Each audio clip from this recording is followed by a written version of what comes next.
Two American families. Living the American dream. So adorable. A comfortable life. But they're missing something. We're gonna find our place in the world one way or another. Good, we're done. We'll travel with them as they turn in their middle-class American lifestyle. Our last night in America. For new lives at the heart of a war zone in Israel's West Bank. For years, it's been news like this. They were mercilessly gunned down by an Israeli It's settler. gone on for up to 15 minutes. Neither can control their extremists. That has helped shape our images of the fundamentalists who settled in Israel's occupied territories. But what about the thousands of others populating these lands? Who are these settlers, and why do they come? Between Israel and the Palestinians. You may be surprised. A disproportionate number of them are Americans. American Jews account for nearly 20% of the 150,000 settlers on the West Bank. Most people are like the Bornsteins of Cleveland and the Notmans of Baltimore. Well, the Warriors are undefeated against the Yankees this year, so be dead. It's all because of Jimmy Key, and Jimmy Key, he was a Yankee anyway. For Ellie and Masha Notman, American suburbia is not the ideal place to raise their family. They're moving to Israel's West Bank. Yeah. For Ellie and his 5 sons, the move will be an adventure, full of unknowns. There we go. And now it's a typical day. Basically, anything we were counting on for financial help isn't working out the way we were counting on it. There are always a lot of roadblocks that come along the way, but it makes it that much sweeter when you're finally there. But for Masha, making a life in Israel will be a return to her roots. She's lived in Orthodox communities from New York to Miami. The last time she lived in Israel, she was 10. We typify the wandering Jews. And here we are about to do it again. And while it's their ultimate dream, the move will sink them deeply into debt. They're already financially strapped. For years, Ellie has fed and clothed his large family on an optician's salary. But he's been forced to work overtime and take odd jobs. I was working 5 days a week, about 50 hours a week at the beginning when I was working the 2 offices. On Sundays, I would occasionally work for a caterer. Anything to supplement the income. He's in debt and hasn't got a job in Israel. Still, he says the move is worth it. It's not that we're leaving and you know, we don't want to be Americans anymore. We just feel that at this point in time, a life in Israel would probably be a better upbringing religiously for our children. Look, it's not like I'm living the big American dream here. I'm living in debt here too. I have a lot of bills that that are constantly hanging over my head. So if I'm going to live that way anyway, why not be where I want to be? That's the way I look at it. This is it. Making matters worse is the fact that he hasn't sold his home in the States. But I don't want to. Or found a new home in Israel. When they arrive, the Notmans and their 5 children, soon to be 6, will live in temporary housing for immigrants. Mayor Bornstein is an endocrinologist, forever trying to maximize his time. One time, actually, I was doing this and I got a speeding ticket. The term chaffing is used. When he's not shaving in the car, he's catching up on advances in medicine. This is itching and scratching, practical dermatology.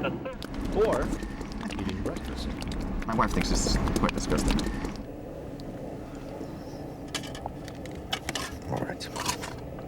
I usually say a quick blessing after I'm done.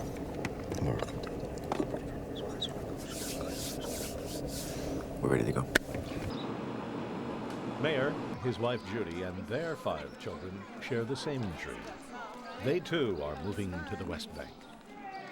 Oh, Mom, look at that! Oh, it's finally moving a little. The children have been prepped for the transition for years. Cool, huh? Do you remember how you say elephant in Hebrew? How? Piala. Good job, Tile. Wow, you're going to know all the Hebrew when we get to Israel. I'm going to ask you how to say all the words, okay? As Orthodox Jews, both families believe it's their duty to settle the land of Israel. A good deed, according to the Torah. Jump. They're doing what's called making aliyah. Good morning, good morning. Doctor.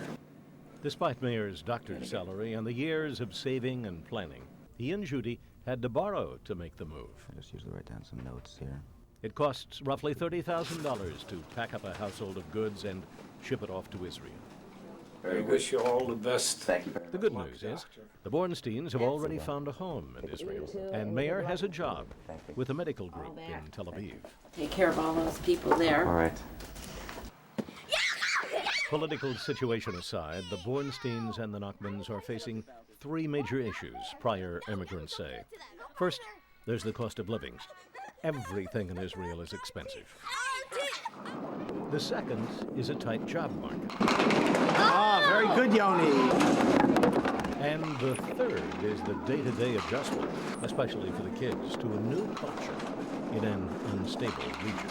Flat on the bottom. How well these two families have prepared may be the deciding factor for success in Israel. Finish.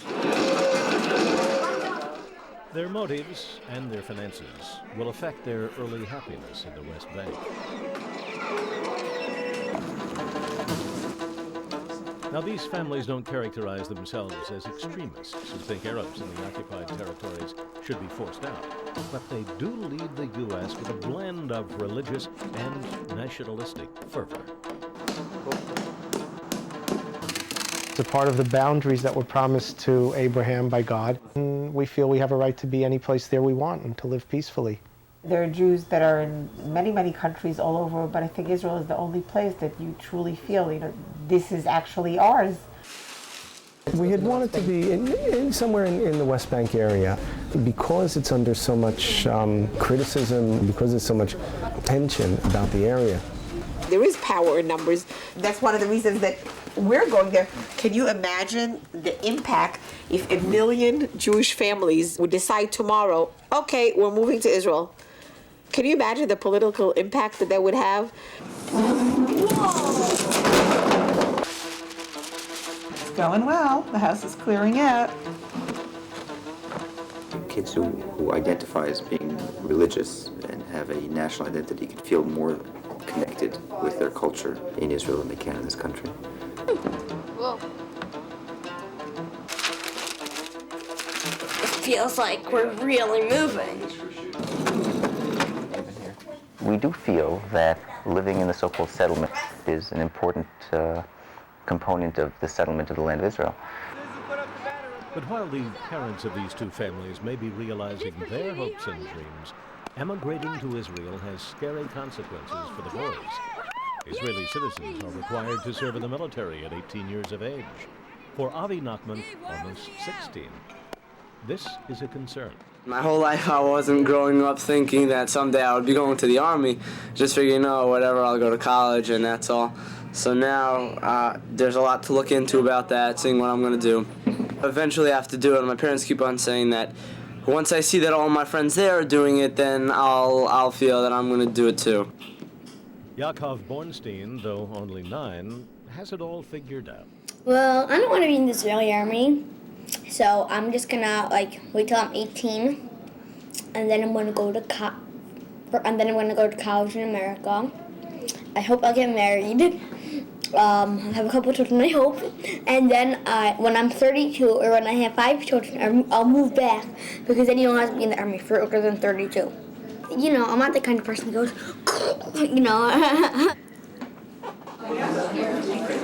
Their belongings, dreams, and fears are packed and ready to go. Now these families are counting down the days. This cake is my rendition of the Western Wall in Jerusalem. I tried to make it as authentic as possible within the limitations of frosting technology. They're doing something that everybody in this room would like to do as well. Of all the turbulence that's going on in Israel right now, it takes a tremendous amount of fortitude and strength to be able to make a move like that, taking young children and putting them into a situation which is less than secure. In Cleveland, the Orthodox community gives the Bornsteins a hero's farewell. There's one reason to go to Israel, because it's a mitzvah. to go on Aliyah is very difficult these days. We all know this. So they're going to do it. And this typifies everything about this family while they were here. And if you have the wherewithal, and if you think you can do it, you do it.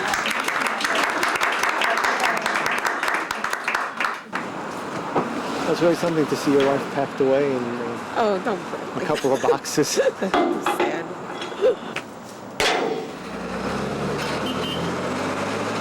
August 18, 1997.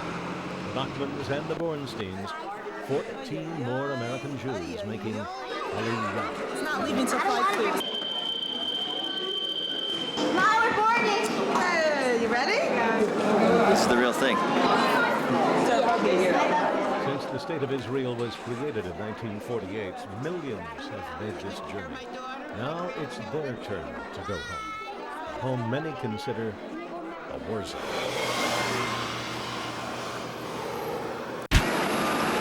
After 12 hours, Nachmans touched down in Israel, a land steeped in turmoil. They thank God for a safe journey and for success in their new homeland. Can you believe it? Can you believe we're really here? It hit you already? To me, it's like still a dream. I can't believe it.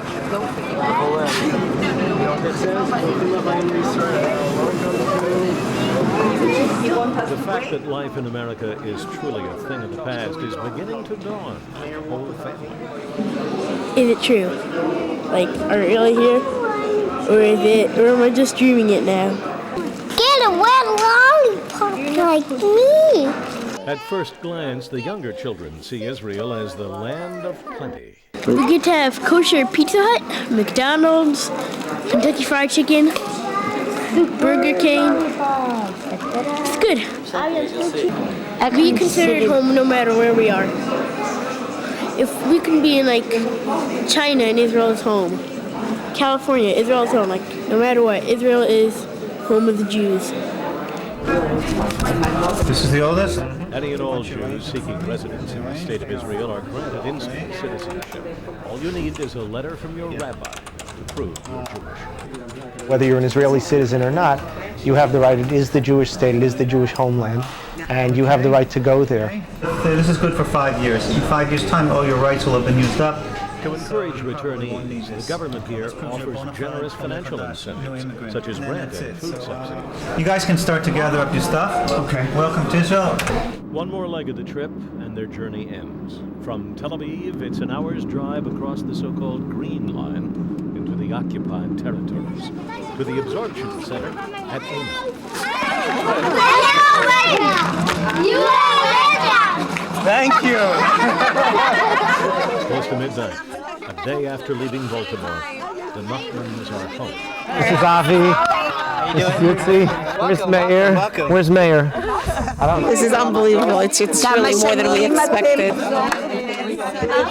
Wait. I don't know about you, but I was terrified when everybody came yelling. Hey, look at this. Happily, their temporary home is beyond their expectations. This is what I call housing. I was afraid to bring anything in. I didn't think this would be our place. It's beautiful. It's just, I haven't even looked through everything, even just from the outside. It's already, it's amazing. We should get a box. Boys, we're going to put up our first mezuzah. Okay, this is a big occasion. Extra kavanah. Baruch atah Adonai Eloheinu melech haolam asher kiddushanu mitzvosav v'tzivonu l'kmoah mezuzah. Amen. שיהיה בשעה טובה. Amen. שיהיה בשעה טובה.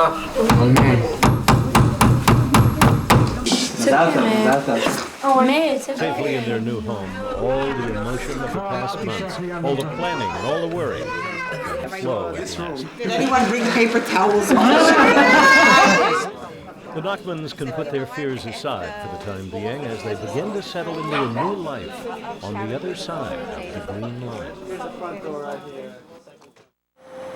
Here in Einav, the light of day brings abundant evidence of the current trend in national policy. Though it was established as a holding community for new immigrants in 1981, the last few years have seen a nearly 30% growth in new homes and families. Because of this growth rate, Ainov is quickly maturing into a full-fledged settlement. By a cruel twist of economic fate, it is Palestinians, desperate for any work, constructing the settlements that they feel encroach on their land. Approximately 50 miles south of Ainov, in the Bornsteins' new hometown of Efrat, the building boom is the same. Here, the $650,000 plus homes are a slice of upscale America, situated between Hebron and Bethlehem, two of the most hostile villages in the West Bank. Efrat exists as the ideal American suburb, a seemingly natural landing pad for newly arrived families like the Bornsteins. It's a modern city, settled by a New York rabbi offering everything from supermarkets to schools and libraries. Perhaps no place in Efrat epitomizes the Americanness of this settlement more than the local pizzeria. The time you can do it later. Do it later. I'll do it later. In here, it's hard to catch a word of Hebrew. Sure, because we can pay you in shekels too then. Nearly all the customers are U.S. transplants. Originally St. Louis, I lived in Cleveland for a while. From New York. This is it. This is it. You want it? Even owner Mordecai Goodman is a former salesman from New York. My office was in the Empire State Building. For the kids here, Efrat Pizza is the equivalent of the American malt shop in the 50s. Want just one slice on the bill? Yeah, one slice. The children, they're the kings of the road here. They can do whatever they want. It's a small town. They come to the pizzeria by themselves. They go to the supermarket by themselves. They walk to school by themselves. There's no crime here like there would be if we still lived in America. We don't have to worry about busing them from where we live to another community or to another school area. It's a very, very easy life here. We wanted to choose a community that has many English speakers to make the acclimation of our children easier. And we wanted to move to a place that had a significant religious Orthodox population so that we could find appropriate schooling for our children. We don't view ourselves as taking anyone's land. We don't view ourselves as being provocative. I look forward to the time when I can live in peace with my neighbors and I can drive with the windows down without special windows. Safe! That time is clearly not the present. Here in Efrat, as it is everywhere in Israel, the military presence in the air and on the ground is a constant reminder of the instability of the Arab-Israeli relationship. It's a fact of life that you have to be on the lookout for people who don't have your best interests in their mind. So I think when you come from the States and you see these fellows walking around with automatic weapons, it's startling at first, but I think after a while it becomes part of life and it's expected, and you recognize that that's the way you're going to protect yourself. This is our miklat, or bomb shelter, and it's a metal encased and concrete enclosure, which acts as our storage space. We're probably going to build some shelving over here, actually, just so we can have some more space. So goes life in Efrat. Settlement life for the Nachmans hasn't begun as smoothly as for the Bornsteins. Look at this. Oh, I didn't get that one yet. Hold on. Yeah. Go, Hero. The first few weeks in rural Ainov have visited a plague of giant mosquitoes on the family. Come here, and TV, come here. You done? It's going to come in a day or two, okay? 1 or 2 more days. No, they're all going to come. We put the card in As this the way. days stretch beyond the expected arrival date of their ship belongings, I wanted to know if it's coming today or not because I had... thin. Absolutely no, okay. Great, thank you very much. Bye. Definitely not today. Later today, they'll know about tomorrow. Oh, great. And tomorrow, they'll know about the next day. And you know what? No. He said the beginning of the week, so it should be within the next few days. So. Come on, I want to come already. There's nothing to do. We don't have a computer, we don't have a TV, we don't even have a microwave. You have a whole outdoors. What do you need? We don't even have a microwave. Listen, you remember watching the movie Salah? What did they have? Did they have anything? They didn't even have furniture. They had a little shack that leaked when it rained, right? But I'm not saying it's easy. It's still very hard, but it's easy compared to the way it used to be. We can't even make popcorn, Abba. Oh boy. What do you think they did when I was a kid? Before they had ovens and before they invented fire? Read popcorn. תודה רבה לך. But there's more at the root of this frustration. Einav, despite the building boom, offers none of the amenities of a settlement like Efrat. There is no pizzeria, no library, no school for the boys. And that means busing. With a Jeep escort, bulletproof windows, and an armed guard. Sometimes, because there's no Jeep here in the town, we have to wait until one gets here. Einav sits entirely surrounded by potentially hostile Arab villages. The boys' school is in the nearest Jewish settlement, a half-hour's ride to the southeast. For added protection, they look heavenly. Just in case something bad might happen, we say a special prayer that we will be safe.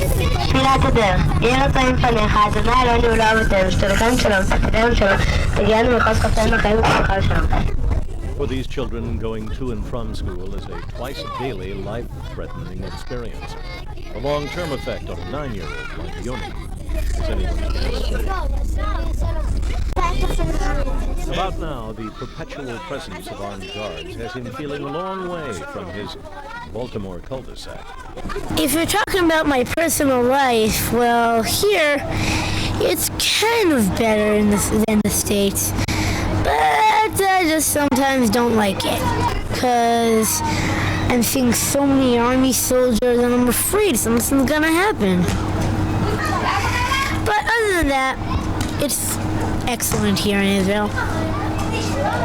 But Yoni's fear, his parents say, is one that they don't share.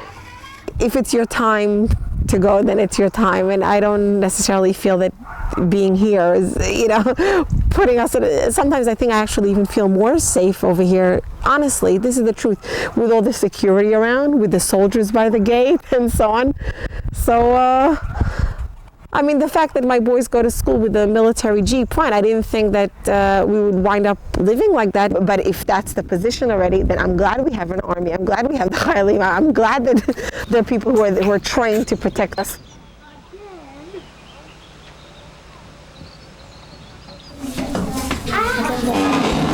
Despite the stress and culture shock of his new environment, Yoni quickly establishes himself as a stellar student.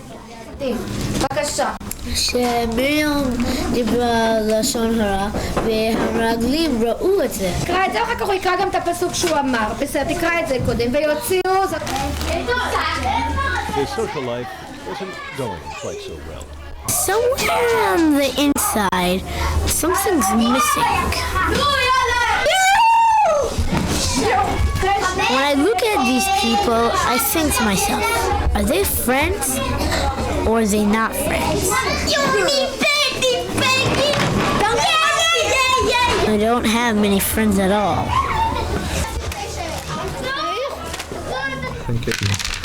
Across town, Big Brother Abi's life is just the reverse. He's assimilating well, and is even coming to terms with his impending military service. In this school in particular, I've seen that the emphasis that they put on the Army.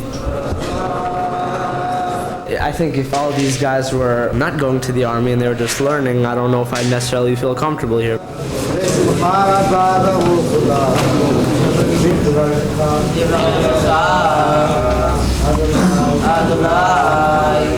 You get the feeling once you're here also that we're here for a reason and you serve your country. It's our land, so we might as well fight for it. And of course, just whose land it is what all the fighting is about. Mile for mile, no real estate in the world holds more religious significance or more religions than the nearly 11,000 square miles that is Israel. The irony is that this intense concentration of spirituality has not bred a center of tolerance and goodwill toward our fellow men, but rather a cauldron of hatred, racism, and separatism. When they decide to build their country in Palestine, they make the biggest mistake in their life. They want the Palestinians to leave Jerusalem.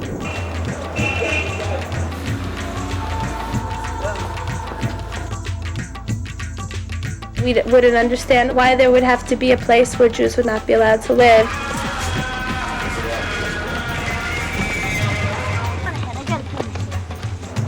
I don't know how the Jewish Americans leave America to come and live in Israel. Jewish, no good.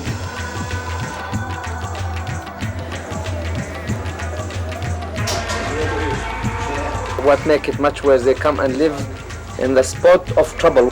It's the West Bank. Because they consider it that it's their place, it's their land, it's their property, and God promised to give them this land. They're not satisfied with what they've got in America, so they come all the way to live here.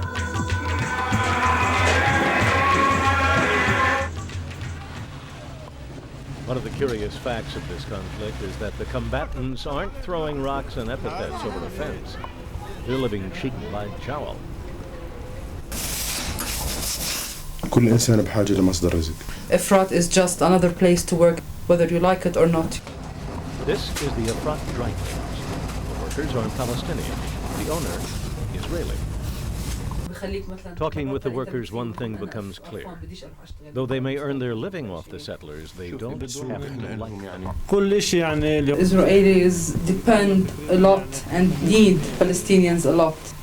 They need them to do different jobs. The presence of Palestinians have become a necessity in Israeli life. They don't really like the presence of Palestinians among them. Palestinians differentiate between the Jewish people and settlers. The Jewish settlers are definitely not with peace. These Palestinians say the settlers do not represent the larger Israeli society, nor do they care to. In addition to taking their land, the Palestinians accuse the settlers of being exclusionary or separatist. They are living on a separate island with separate principles and ideologies. And it's not just the Palestinians who feel the settlers are out of touch. We just feel like everything's a mess and no one's really controlling what's going on. Zoe Kelman is one of thousands of Israeli teens active in Peace Now. Yes. A decades-old movement committed to ending the violence between the Arabs and the Israelis. Over there. They're making them over there, outside? Tonight she'll join hundreds of others to protest the government's settlement policy and the continued immigration of people like the Nachmans and the Bornsteins. It annoys me that they come and instead of coming and contributing to the country, I feel that they're damaging much more than they're contributing. Because of them, Zoe, like most of these youths, could find herself protecting the settlers when her tour of military service begins in just 2 years.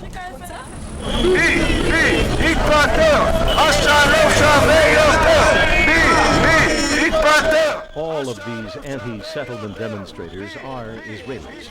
With the teens are military personnel, concerned parents, and the ultra-conservative. All support the terms of the peace agreement and feel the settlements are the primary hindrance to peace. These are the people who are going to go out and risk their lives to protect the settlers. They're the ones who risk getting killed if we don't have a peace agreement with the Palestinians. People feel that the government is leading us to a war that is unnecessary. And in that sense, it's similar to the Vietnam phenomenon. These are far from isolated opinions. A recent poll shows that 60% of Israelis would give back the entire West Bank if it meant peace with the Arabs. 70 to 80% of Israelis are in favor of some sort of land for peace deal. There's no peace, there's no security, and Bibi is a failure. They believe Netanyahu, or Bibi as they call him, is ignoring this majority and favoring the settlers' expansionist views. The government has a concept of greater Israel holding on to the land and simply disregards both what the people want in Israel and the dangers involved. But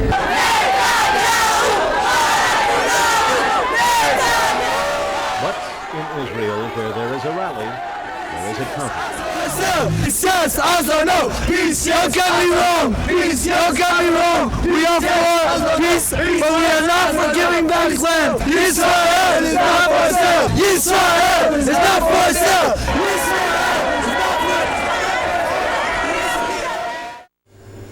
40 miles north of these pro-settler demonstrations, Masha Nachman, with her newborn girl, is encouraged by the protests to the planned troop pullouts in the West Bank. In practice, the Israeli part of the Oslo bargain, that is, giving back land to the Arabs, boils down to a removal of Israeli troops from the occupied territory. For Masha and her family, moving to these contended lands was a vote with their bodies in favor of expanding Israel's borders. To comply with the terms of the Oslo Agreement, she feels, is to deny her rights. Now let's see what's new here. Well, Madeleine Albright is here right now to try to continue the Oslo peace process, if you want to call it that. See, we spell peace P-I-E-C-E because we're literally cutting this country apart and giving it away. Now they're talking about parts of the Yishuvim, our homes to give away. What is this? We live here. It's as if, well, we're not Israeli citizens. Of course we are. We pay taxes. We just want to live here in peace. I don't go to anybody else's village and demonstrate, give yours away. It's just, let us be. Yeah, I think my daughter agrees. I think it's a very dangerous situation that we're putting ourselves in, but that's why hopefully these demonstrations will make a difference. Living this settler life, for the children as well as the adults, is to live under constant threat. The threat that fellow Israelis will succeed in removing security from the settlements, and the threat of violence from one's Arab neighbors, perched just behind these children on the next hill. Perhaps it is this pressure, this constant stress, that breeds the pervasive hate and separatism. Yoni Nachman, a precocious youth in the middle of it all, caught on young, and he caught on quickly. Whose land does this belong to? Whose land is this? The Jews or the Arabs? They do not have the right to come into this land. This isn't their land, it's ours. So every time I see an Arab, I go ballistic.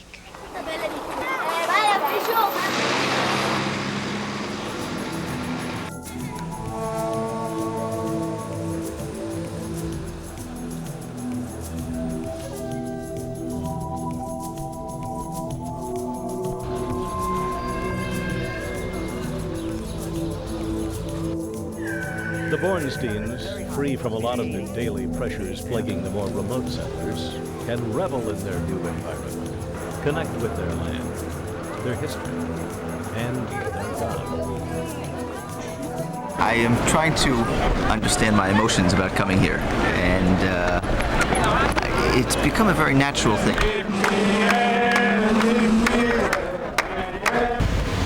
The idea of living in this land and having our own country is something that Jews have prayed for literally thousands of years. Want to kiss the kotel? I view our aliyah as being a natural progression of where our life has been headed.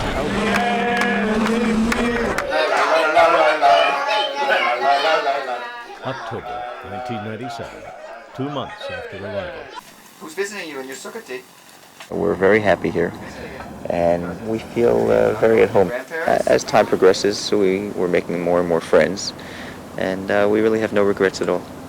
But Yaakov and Chavi Bornstein, like the Nachman's children, have their trials at school. For my older children, it's a little more difficult, both socially and also academically. They have a lot of work to do in a language that they're not proficient in, and it's been a slower process for them. My daughter's conversational skills in Hebrew are still not equal to her classmates, and she sometimes feels, I think, embarrassed to speak Hebrew with them.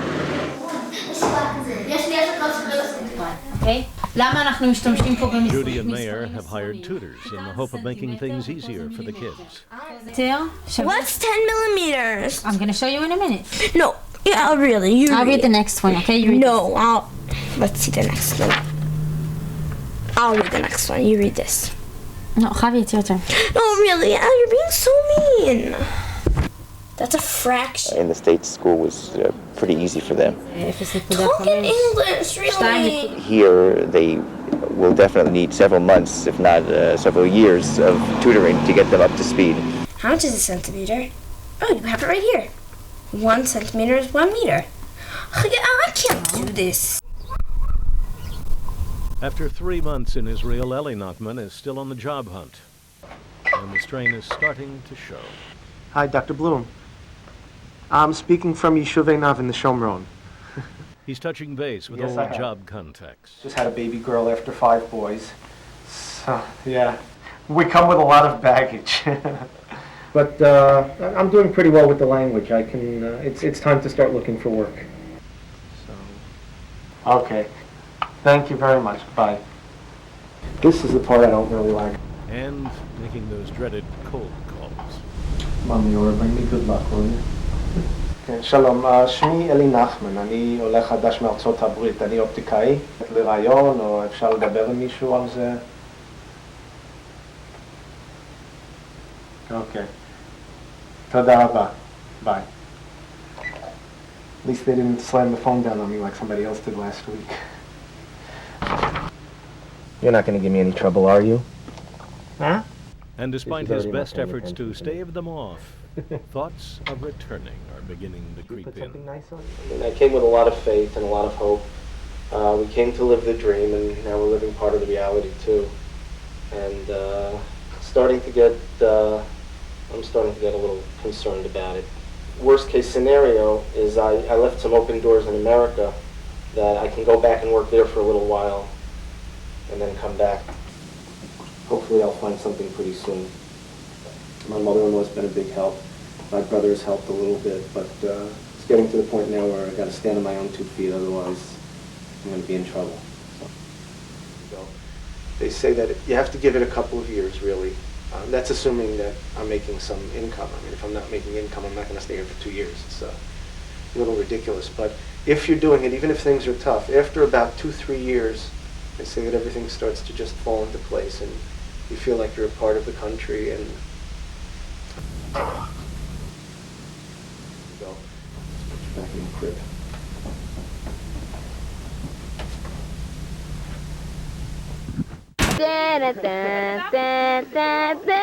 In August of 1997, these families set out from different circumstances, but with a similar dream. The Nachmans still haven't sold their home in the U.S., but their finances are healthier here, now that Ellie has a job. I did get really scared there for a while. Masha and I were already talking about not all of us going back and just giving up on Aliyah, but my going back and working in America for a while, staying there for a few months and coming to, and that was like, we agreed that that's an absolute last resort. So far I've been living on very little, just on the stipend that they give us. And now with the salary that I'm getting here, it's definitely going to be more than what I was making. So whatever it is, I'm better off than I was before. The Nachman family has grown, and they've purchased their own plot of land. Though surrounded by Palestinian villages, they're staying in Einav. They told us it's going to be hard living in Israel. Until we came here, we didn't know that certain things are going to be as difficult. But then again, obviously the rewards outweigh this, the tough parts. Otherwise, it'll be almost impossible to stay, and obviously we want to stay. So I think it's more difficult for the older kids as far as fitting in.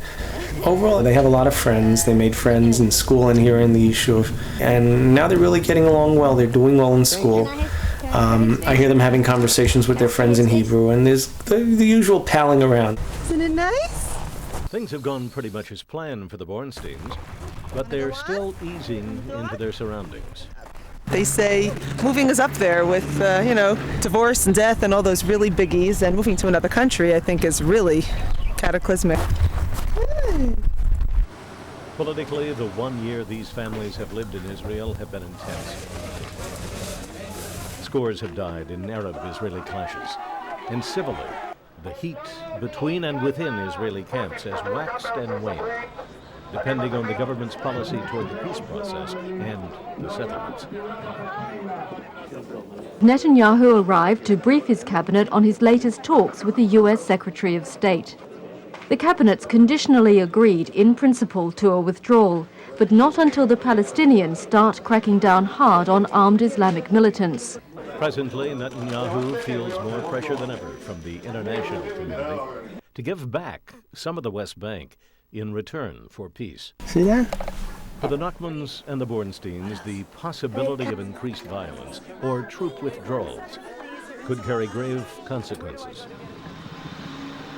For both families, a chief reason for moving here was, in their words, to settle the land of Israel. But where in the political fray do they stand today? For the Bornsteins, the desire to save lives outweighs their wish to see the state of Israel expand and develop. In a certain sense, we view ourselves as pioneers living here. But I can say, at least from my own standpoint, our predominant wish is for peace. And if land needs to be given for peace, I can tell you, speak for myself, that it's certainly something that I think is necessary and is religiously and legally mandated to do for peace.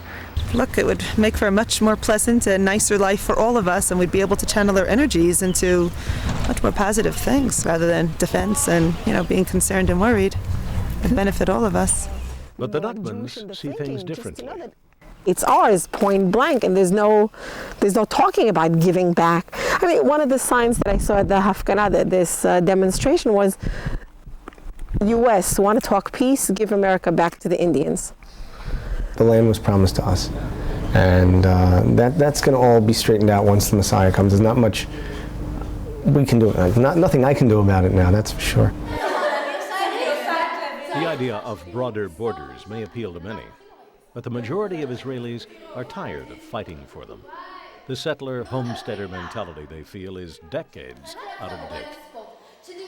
I think a lot of the problem with the settlers and a lot of the religious parties and individuals in Israel is that they, in a certain way, are really not in contact with what's going on in reality. They're still basing the things that move their lives on things that happened thousands of years ago. Was here, he brought the papers to But holding on to the occupied territories is so important to Eli Nachman, as it is to many settlers, that he would be willing to see his own sons fight for it.